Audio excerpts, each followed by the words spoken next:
Introducing the Bite Me Cannabis Club.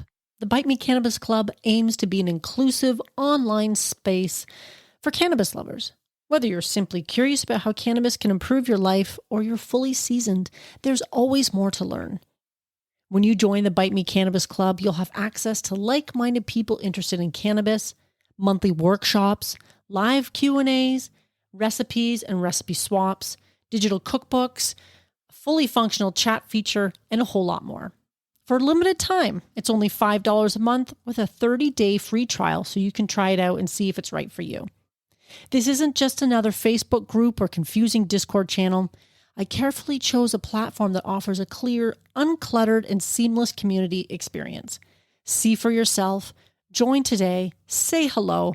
I can't wait to connect with you there. Join the Bite Me Cannabis Club today. Link in your podcast app.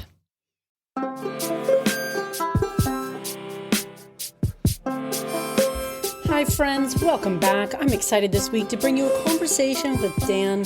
He's the cannabis ingredient specialist at the Boston Beer Company, makers of Teapot Iced Tea. Welcome to Bite Me, the show about edibles, where I help you take control of your high life. I'm your host and certified Ganjier Marge, and I love helping cooks make safe and effective edibles at home. I'm so glad you're here, and thank you for joining me today. Hi friends, and welcome back to another episode. I'm super excited that you're here and you're listening along, and if you've been a long-time listener, thank you so much for supporting me. And if you're new to the show, you're in for a treat today because I have Daniel Klompstra of the Boston Beer Company, and he's the cannabis ingredient specialist, makers of Teapot Iced Tea. And if you're in Canada and you haven't tried that yet, you should go to your nearest store right now and pick some up because it's a great beverage. But you're going to learn why in this conversation.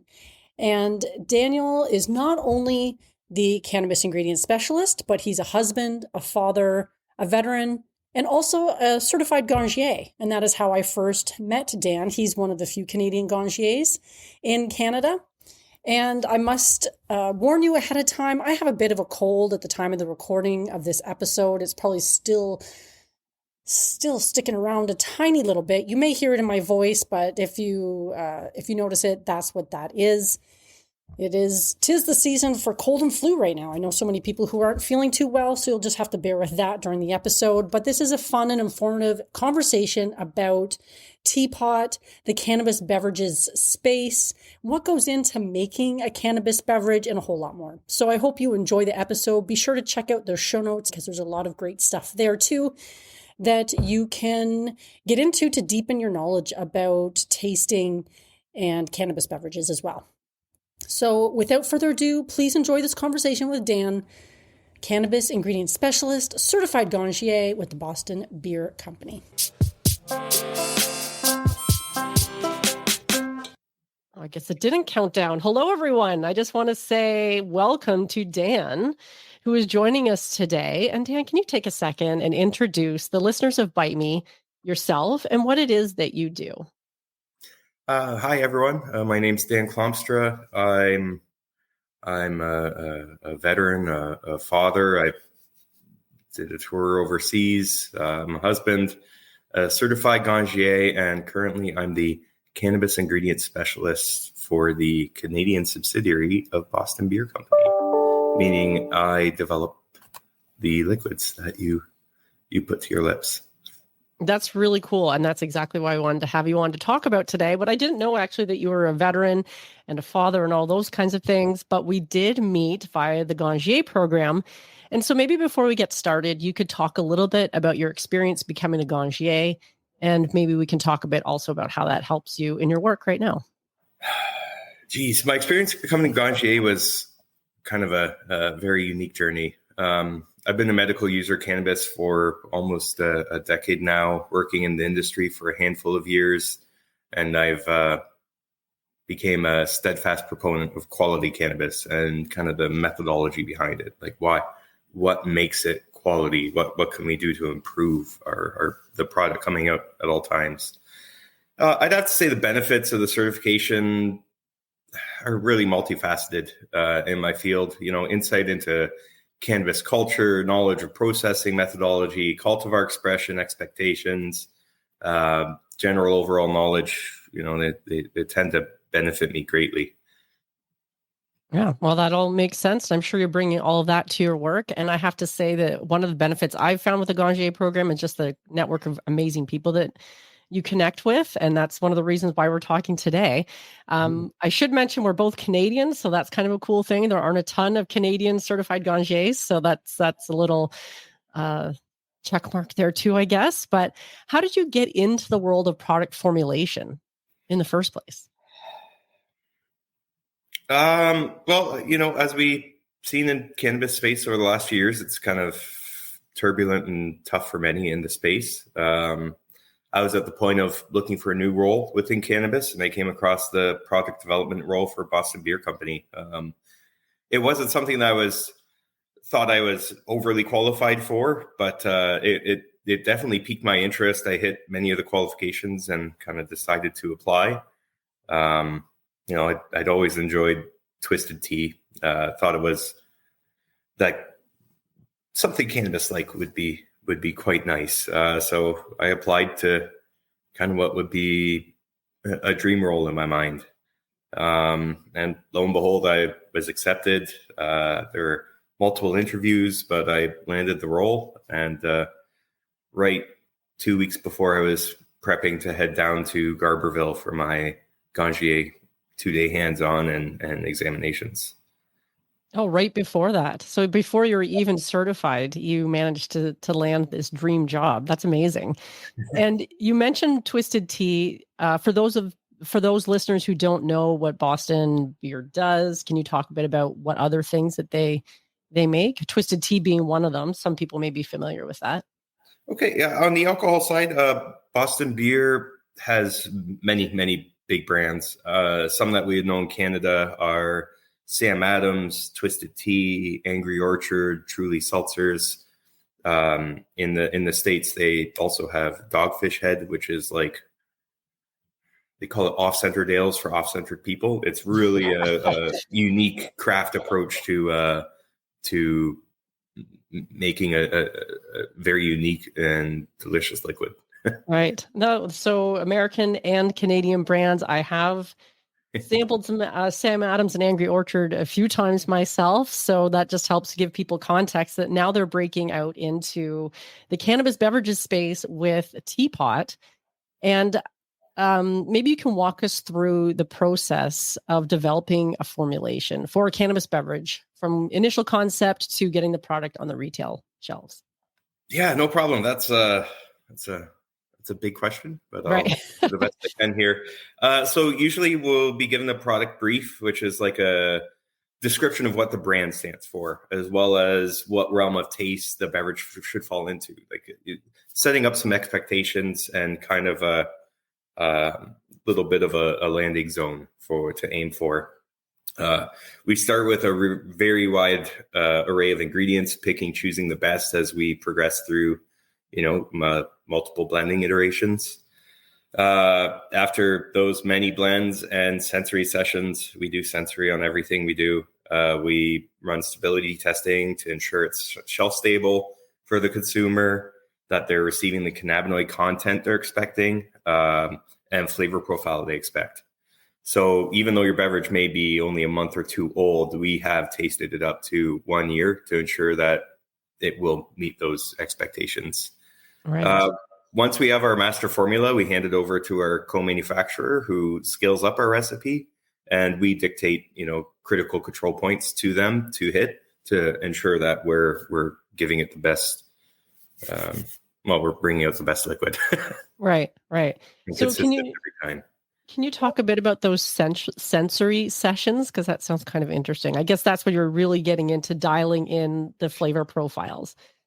Yes. So whether through development or lot release or stability, we perform, or even benchmarking, we perform sensory on all of our beverages and a lot of other beverages. What that means is we sit down in a very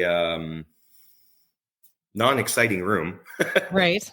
And you're handed a sample. You're encouraged not to speak, not to impress any thoughts onto other people of what you think the beverage is, or even like a sound or a face can do it. So you have to take it quite seriously when you're doing it. They're still fun, but you do have to take it seriously.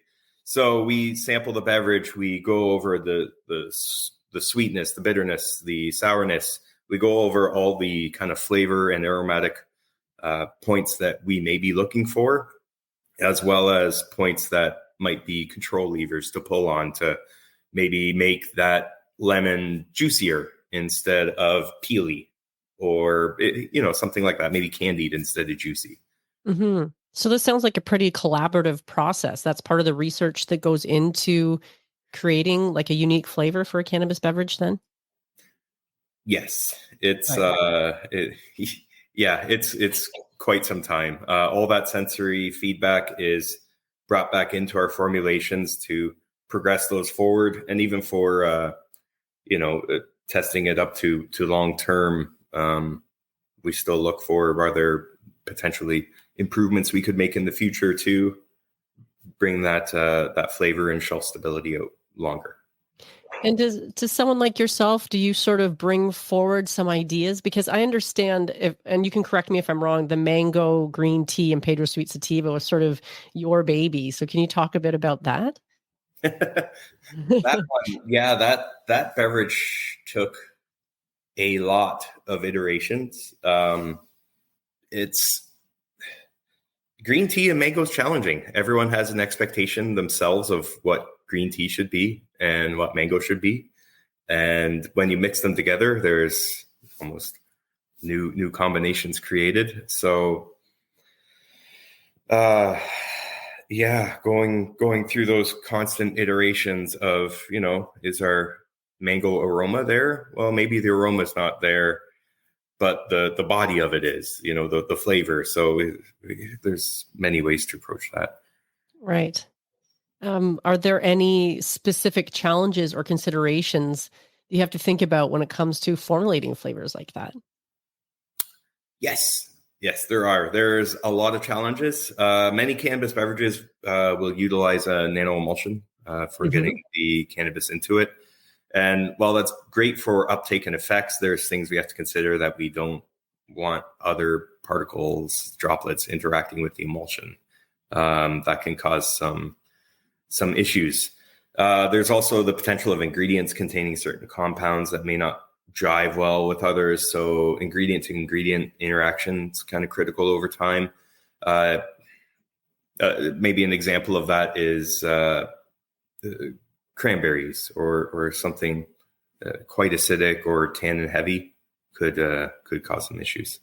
Right. So a lot of things to consider, it sounds like. And you said earlier, it's like a year probably process to start from the brief of what they kind of want to do to a finished product on store shelves? Or are we talking even longer than that? We're talking maybe 3/4 of a year to a year. Considering that we do up to a year stability testing, the whole entire process is, almost approaching a year and 3/4 to 2 years. Wow. Okay. So that was a year just to get the product, I guess, to a point where you can then test it for another entire year to make sure that it's shelf stable and what it's labeled as, I guess.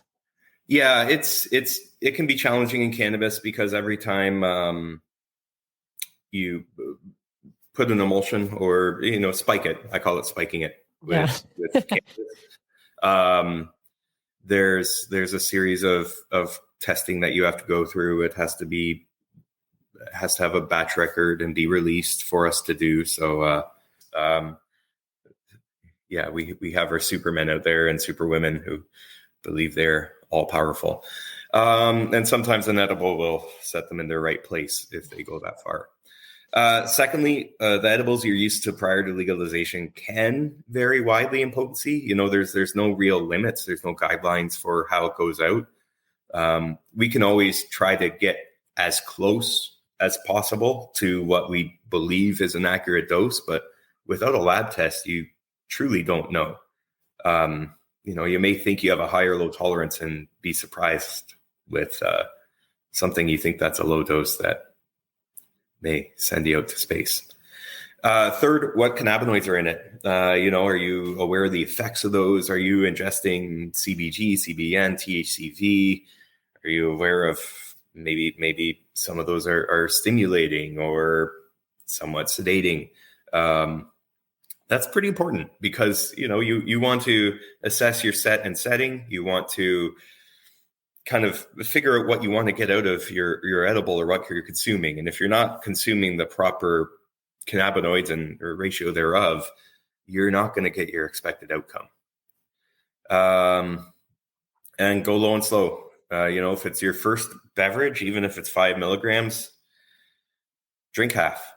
Wait 15, 30 minutes. The nanoemulsions are reported to have a little bit faster of onset. So I'd usually wait 15 to 30 minutes if you're not feeling anything. And if you don't, try that last bit. You know what? It's only 5 milligrams in the can.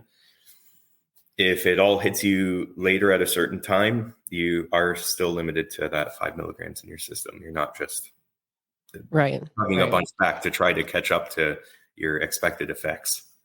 Yeah, that's all great advice. And if you can, I would probably suggest even starting with 2.5 milligrams, which is, I guess, drinking half a can or buying something with just 2.5 milligrams, because I see that over and over again where somebody has like a monster tolerance to like smoking or vaping cannabis, and then they go to the edibles world and they are shocked to find that does not translate. And it has nothing to do with like your height, weight, any of that stuff. It's just your personal physiology. I know big, large men that have a 5 milligram tolerance, like that's their sweet spot. And I know teeny tiny people that, 100 pounds soaking wet and they could ingest 600 milligrams of something, which would make me high for probably a week. So going low and slow is wonderful advice. So I'm glad that you mentioned that. I will add in that since Teapot is a still beverage, it's not carbonated. Right. You can drink half and cover it up, put it in your fridge. You don't have to worry about losing carbonation. That's a great point. Yeah, so that's a really good point. About losing some of your beverage. You can go back to it. Yeah. Okay. I'm glad you mentioned that too, because I do like a lot of the carbonated beverages, but you're right. If you don't drink it all, it's going to go flat and it not be nearly as a nice of experience as you were hoping for the first time around. So that's a really great point. Can you take a minute to also discuss the role of terpenes in the cannabis beverage formulation and how they're going to contribute to the experience? Okay. So right now with Teapot, we're blending for no cannabis taste. We're trying to appeal to new consumers, people coming over. So there's very little terpene content in that beverage. That being said as well, terpenes are bitter. And so is the cannabis we put into these beverages. So adding additional terpenes can exacerbate a bitter profile in some undesired ways. I could think CBD is quite bitter too. But in edibles, we're focused highly on the array of cannabinoids for effect, whereas terpenes affect more of your aromatic and flavor experience versus inhalation, where terpenes can drive much more of your actual experience. Right. Now, I am seeing sometimes a few drinks on the market that claim to have like terpene profiles in them. Is that sort of, in your opinion, maybe a little marketing?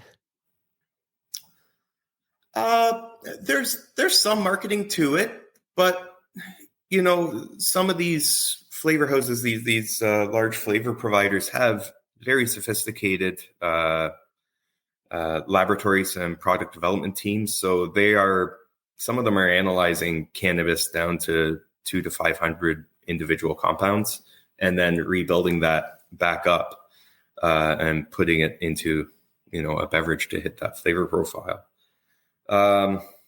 It's definitely unique, but I was in Humboldt last week and I had a beverage that was infused with 6% cannabis terpenes.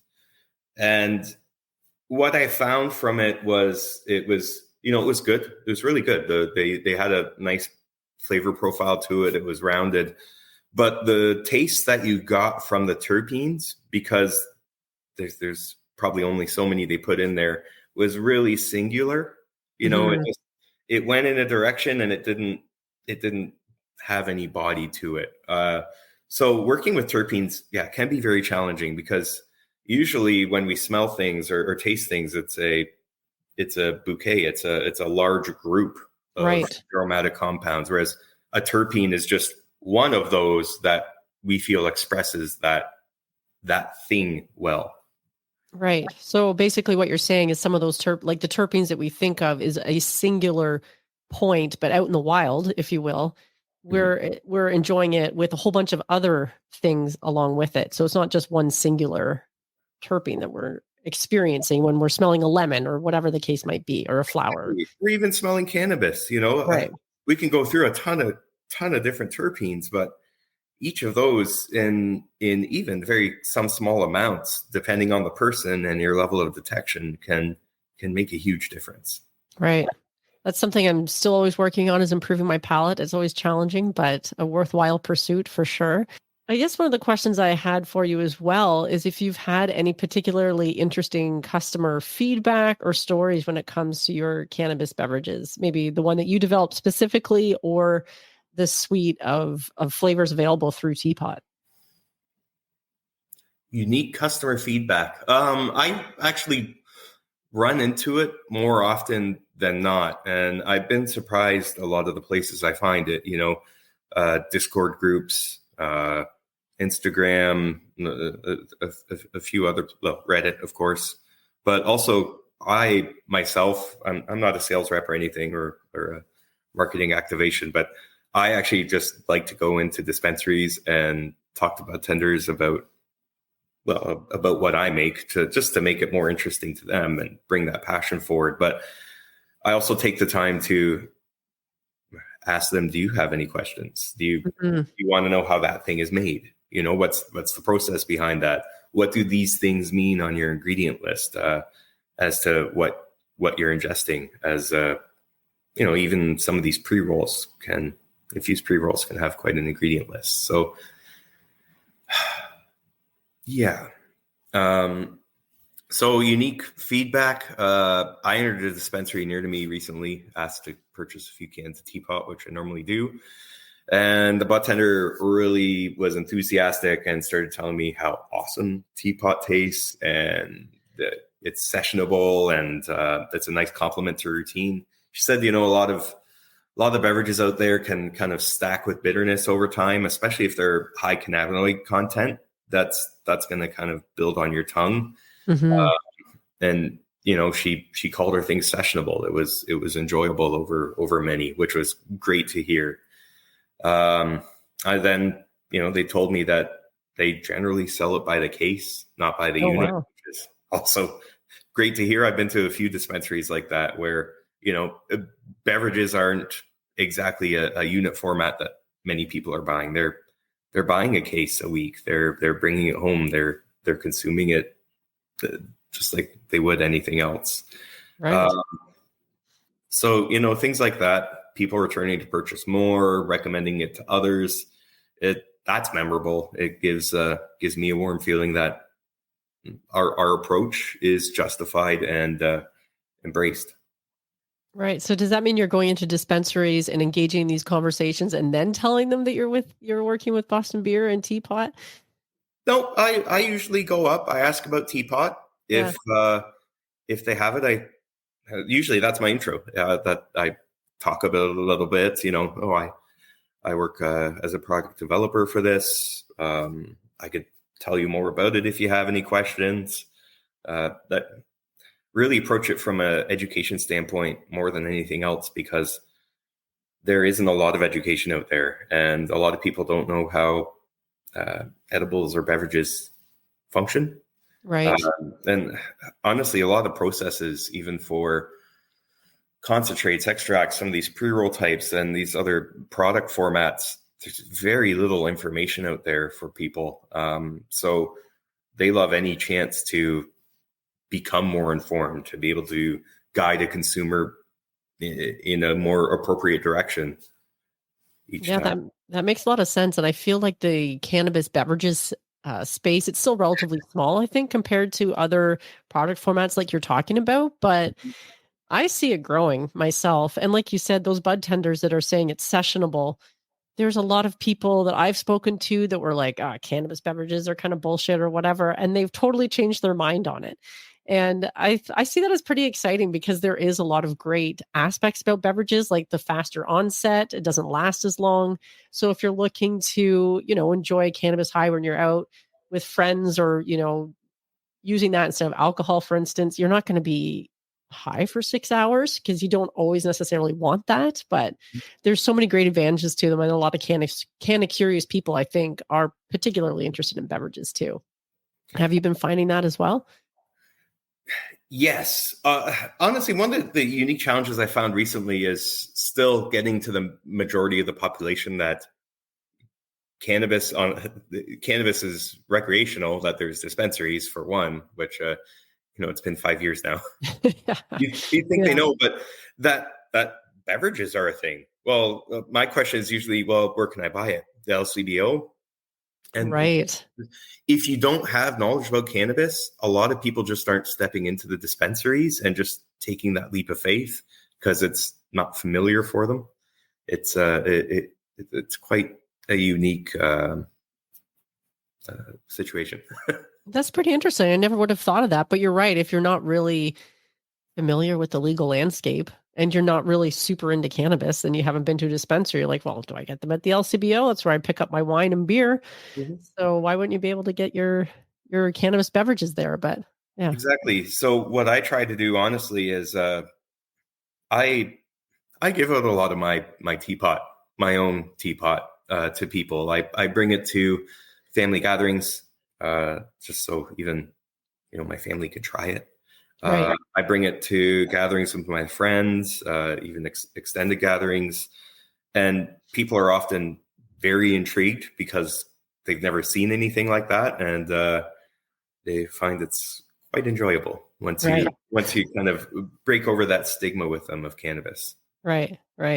Now, are you seeing any particular kinds of flavor profiles that happen to be popular right now on the, I guess, more specifically the Canadian market, or Ontario, perhaps? There are a lot of seltzers. Yes, there are. There are a lot. Easily. There are a lot of seltzers. There's a lot of different flavor profiles out there. And like you said, there are a ton of seltzers. I've tried a number of them just because I find the seltzers tend to be a lower calorie beverage because some of the beverages are pretty crazy high in sugar. But a lot of the times they can not have much of a flavor either. And sometimes when you want to drink and you're paying, a certain amount of money for it, it's nice to have something with a little more flavor kick to it. So you don't want lightly flavored, you want full flavored. Yeah. Right.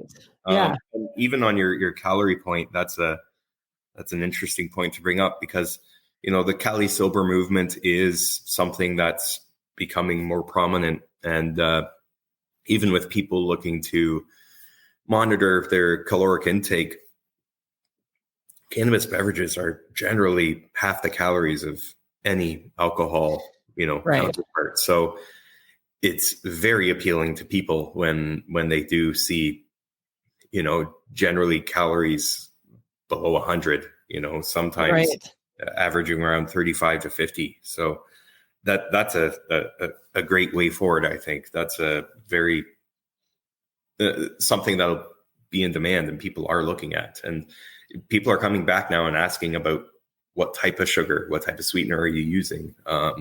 People are just becoming more health conscious and looking at that. And I think that might be driving them maybe more to cannabis beverages and that Cali Sober lifestyle. Right. And it's funny. That sounds like just another nail in the coffin for alcohol.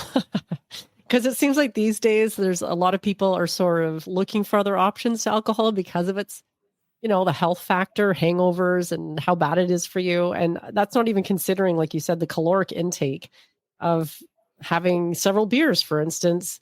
And when you compare that to, however many cannabis drinks you might need to enjoy in an evening, the differences are pretty profound. So that's just another reason to drink cannabis. Probably, 350 calories in your evening versus 1,000. And, if you're having 5 or 7 cannabis drinks, even 5 milligrams or 10 milligrams, I don't think there's any way that you couldn't feel that. Oh God, no. I just need one cannabis drink myself. Typically, I find it interesting because like a 10 milligram drink, I will feel that even though when I'm ingesting cannabis, more traditionally, that a 10 milligram limit is too low typically. So I find that interesting. So I don't really need to like be stacking a whole bunch of drinks. But the other advantage too is when you're consuming cannabis, whether you're drinking one drink or a bunch, I don't feel like ordering pizza at 11 o'clock at night. There's that other thing. Whereas you have a bunch of alcohol to drink, it's usually leads to some bad choices, dietary choices often. So Okay, this leads me into an awesome one. right. Humboldt last week, I brought a work group down there to educate them about cannabis. And one of my big requests to the hosts was alternative cannabinoids. So we had 5 cultivars with THCV. One was called Get Shit Done, and it was 18.5% THCV, total THCV. It was unreal. Really? The morning I consumed that was probably the only day that I couldn't eat my lunch later that day, the entire lunch. And you just, it's stimulating. It's energetic. It's great. And we even had some teas with it too. With THCV, it's my new favorite thing. So, because you don't see a lot of THCV out there, I've heard a little bit about it myself. Some say you're saying it's a Get Shit Done cultivar, which sounds interesting. And so it's highly like motivating, like you said. But I've also heard that some people have talked about it as a weight loss aid or something, or there's a whole bunch of things. Yeah, there's a bunch of words floating around that it's can act as a suppressant. Right. Suppressant. So now I would never suggest consuming THCV in the evening because you probably won't get to sleep at any time. But during the day, if you're consuming it, you don't have to worry about crushing the bag of chips next to you or going and, in my case, maybe raiding my kids' school snacks. Right. We've all been there. That's okay. So basically you're saying that the THCV was like highly stimulating, but then also that's why you didn't want to eat your lunch because you were not necessarily that hungry. Exactly. And so interesting. The lunch was really, really, really good. Like it was that Alex? Normally, yeah. Alex Sherman. He's been on my show before too. He's great and his food looks amazing. So I'm sure you guys all ate very, very well and enjoyed a lot of wonderful cannabis. It's like he can predict the amount of calories and nutrients that you burned prior to that meal and create something that is just perfect. Right. It's not too overfilling. It hits every energy requirement and it's delicious. That's awesome. Now, is there anybody doing THCV flower in Canada right now? Flower? No, there is a company with an edible and I believe a vape cart. Okay. I don't go, into who the company is. We can all find that ourselves fairly easily. But that's all there is in Canada right now. It'll be interesting to see that cultivar kind of come up here in some higher percentages, and just even the kind of the aromatics you relate to it with the flower itself were interesting. I found it either came out and expressed itself with the terpenes and everything else as quite piney with a bit of earth to it, or even some citrus, or kind of a real musky dank if you were finding it in lower concentrations. Right. Pardon me. That's pretty interesting. I would be definitely interested in that because I like the sort of stimulating stuff. Was it, but sometimes I can find the stimulating cultivars can make me also a little anxious. So I don't know if you found that, but I have to be not careful. with this one. Yeah. But that's me. Right. And yeah. We're all unique. So yeah. Well, I would give it a shot anyway. So maybe not before bed, like he said, but what's next for you and Teapot in the coming months or year, perhaps a couple of years? What's on the horizon? Well, I'm always working on new formulations for Teapot or, maybe other brands that we work on. are working on. You know, I have a lot of things in my back pocket that I'm excited to see on the market. And you know, actually, come January, we'll have our blackberry rooibos tea coming out. Ooh, that's exciting. Yeah, I'm actually really excited for that one. It's I quite enjoy it, and we've got a lot of good feedback.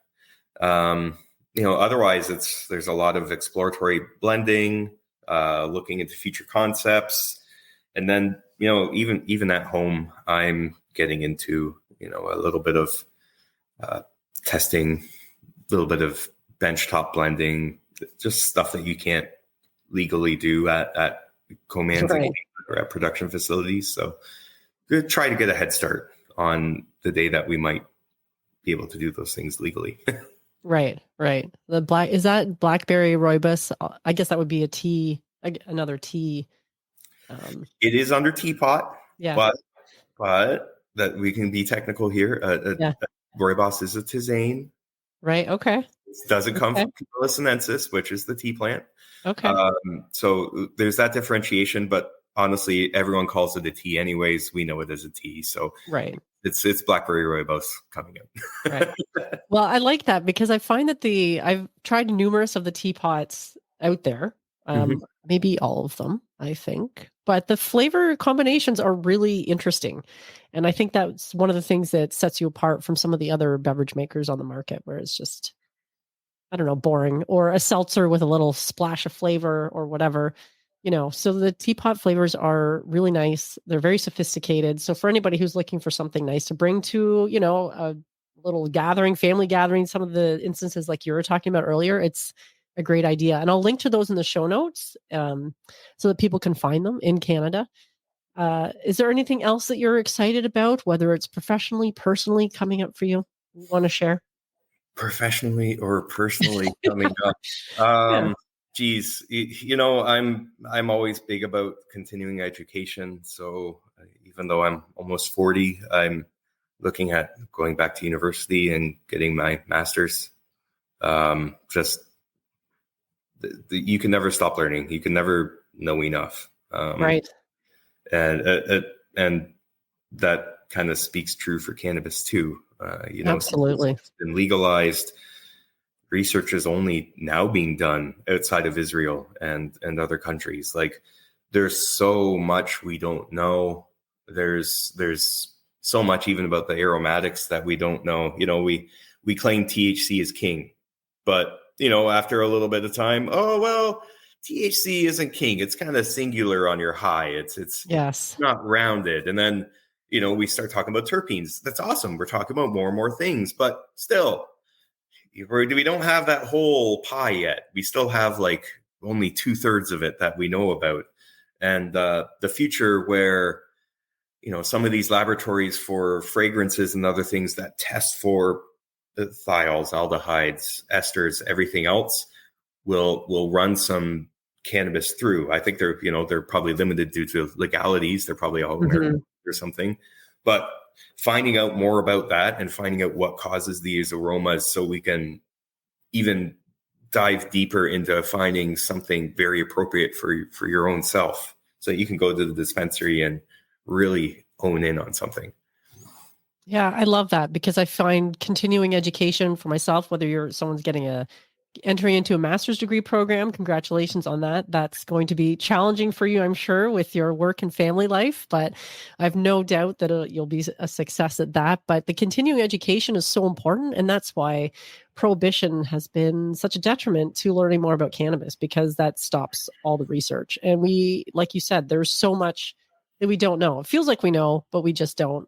Case in point, THCV, that's just an alternative cannabinoid that they're starting to talk about now. And the potential for that is huge. And like you said, the esters, flavonoids, all this kind of stuff that make up cannabis is just like such a nuanced plant that it's really exciting to be in this space and learning about it. So I'm really grateful to you, Dan, for the work that you're doing out in the world, and you're helping to educate people. And even in your small way, when you're bringing your teapot beverages to a family function, like those small things not only help educate people, but they also help break the stigma as to what a cannabis user looks like. Because they come from all walks of life, I've found. So I just want to thank you for your time today.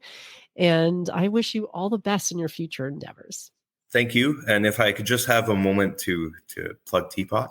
Of course. You can follow us on Instagram at drinkteapot.com. Our website is www.drinkteapot.com. We do have some solid merch going on with grassroots and whole Stop the Stigma campaign, where a portion of our sales goes towards paying for Canadians' cannabis pardons. Right. I believe the last metric I heard was we've paid for 10 people's pardons so far. That's amazing. Actually, I'm really glad you mentioned that. I didn't know that Teapot was doing that. I'll make sure to link to all of that in the show notes as well. But a lot of people don't realize that even though it's legal in Canada, you still have to apply for a pardon if you've had any kind of cannabis charges, and it's not inexpensive. So that's amazing that Teapot has been able to help people with that, because it's costly and it can affect your life. So that's amazing. So thank you for that, Dan, for your time today, and we'll be talking soon. Well, friends, I hope you enjoyed that conversation and that you learned a little something about the process of making a cannabis beverage. And of course, be sure to check out the show notes. Like I mentioned earlier, there's lots of good stuff in there, and you can see where to connect with Teapot online and their website to learn more about their specific cannabis beverages and what they have coming up. And now I turn the question back to you. Do you enjoy cannabis beverages? And if so, how often? What ones do you like? If there any kind of brand that you enjoy? I know there's a lot of American listeners here, so they might have access to a whole different array of cannabis beverages, but I happen to really love them, which is why I've been talking about them on the show for a little while. It's a new frontier when it comes to beverages, because a lot of people are eschewing alcohol and looking for healthier alternatives, and cannabis beverages really do fit into that space quite beautifully. Now, if you enjoyed this episode, please consider sharing it with somebody that you care about, that you think would also enjoy it. You can always talk to me. Let me know your thoughts about cannabis beverages by sending me an email. You can hit me up on Instagram DMs or just on my posts. Hit up the podcast hotline. I love to hear your voices as well. You can always stay up to date with news, events, questions for guests, giveaways, all kinds of fun stuff with the Edibles Enthusiast email newsletter. And consider using the products and services on the Marge Recommends page, because that really helps us support the show at no additional cost to you. And there's lots of products and services there that I've been using for years that really help elevate your edibles game. I'm your host, Marge, and until next week, my friends, stay high. Are you tired of trying edibles that are inconsistent in strength and flavor? Attempting to figure out your tolerance? Do you want to take control of your edibles experience and find the optimum combination of factors that results in the best outcome? If so, this edibles journal is perfect for you. The Bite Me Edibles Journal provides a convenient and organized way for you to track and record your edibles experience, whether it's homemade edibles or store-bought. It includes 48 fillable pages. It's sized 8.5 by 11 for plenty of writing space, includes information on calculating the potency of homemade edibles, and it was created by an edibles expert. Whether you're a seasoned edibles enthusiast or just starting out on your cannabis journey, the Bite Me Edibles Journal is an essential tool for anyone interested in enjoying their edibles to the fullest. Take control of your high life with this convenient and helpful resource. Add it to your Amazon cart today. Tap the link in the show notes.